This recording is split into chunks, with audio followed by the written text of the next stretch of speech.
Assalamualaikum warahmatullahi wabarakatuh. Kami dari kelompok 7 akan mempresentasikan yang bertemakan apa ini? Probability sampling dan non probability sampling.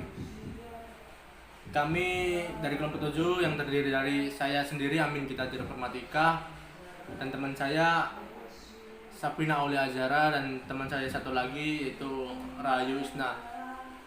Pertama kita cari tahu apa itu teknik sampling. Ya, teknik sampling itu adalah orang yang dilakukan untuk mendapatkan sampel sesuai dengan harapan si pengambil keputusan agar diperoleh sampel yang representatif dan dapat mewakili populasi yang sebenarnya. Yang menjadi perhatian dalam teknik ini adalah bagaimana agar sampel yang diperoleh nantinya akan dapat dinyatakan sebagai representasi dari populasi yang sedang diteliti dan tidak menghasilkan hasil analis yang bias. Secara skematis, teknik sampling ada beberapa macam.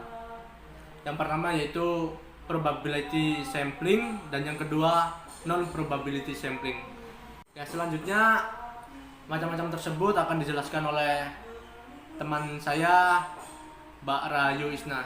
Terima kasih. Oke, saya di sini akan menjelaskan tentang probability sampling. Probability sampling adalah teknik pengambilan sampel yang memberikan peluang yang sama bagi setiap unsur anggota populasi untuk dipilih menjadi anggota sampel.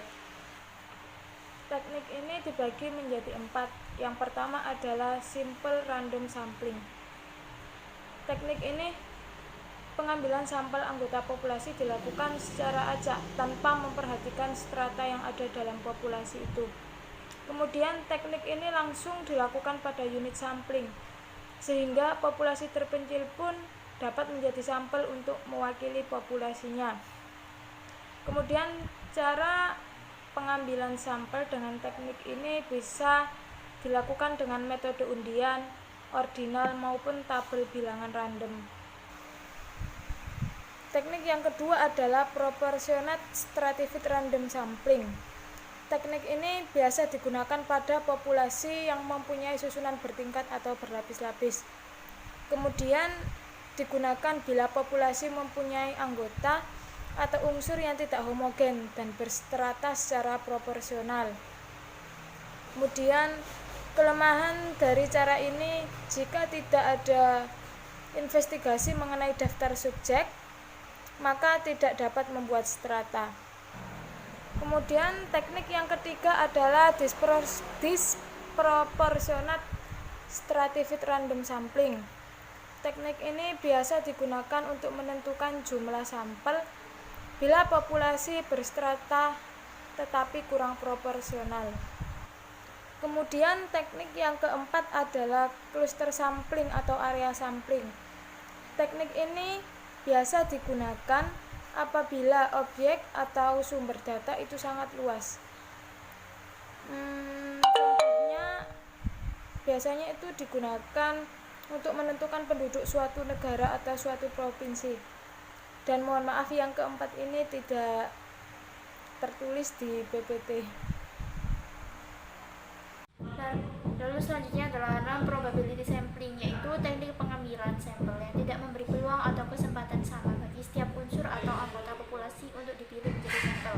Macam-macam non-probability sampling, yaitu yang pertama adalah sampling sistematis, yaitu teknik pengambilan sampel berdasarkan urutan dari anggota populasi yang telah diberi nomor urut. Yang kedua adalah sampling kuota, teknik yang digunakan untuk menentukan sampel dari populasi yang mempunyai ciri tertentu hingga jumlah kuota yang dibutuhkan itu terpenuhi. Lalu yang ketiga adalah purposive sampling, yaitu pengambilan sampel dengan tujuan tertentu yang disengaja. Yang keempat, sampling jenuh, yaitu teknik penentuan sampel bila semua anggota populasi digunakan sebagai sampel. Hal ini sering dilakukan bila jumlah populasinya relatif kecil, kurang dari 30 orang. Yang terakhir adalah snowball sampling, teknik pengambilan sampel yang awal mula jumlahnya kecil, kemudian sampel ini disuruh memilih teman-temannya untuk dijadikan sampel. Yang terakhir yaitu tujuan pengambilan sampel. Ya, menurut Sugeng dalam Tahir, mengurangi jumlah objek atau orang yang diteliti, jumlah tenaga yang terlibat, waktu yang diperlukan, dan biaya yang harus dikeluarkan. Dua, membuat simpulan atau ringkasan dari fenomena yang sangat banyak jumlahnya.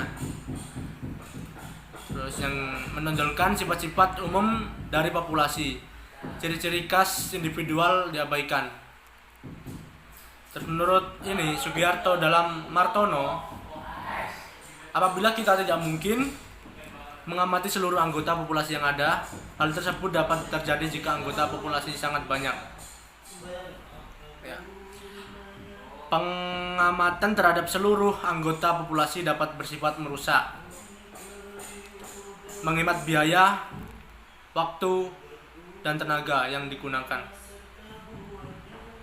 mampu memberikan suatu informasi yang akurat, lebih menyeluruh dan mendalam.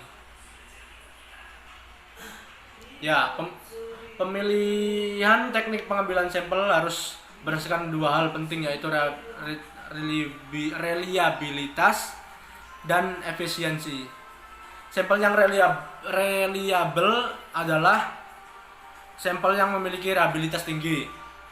Hal tersebut dapat diartikan bahwa semakin kecil kesalahan sampling, reliabilitas sampling semakin rendah.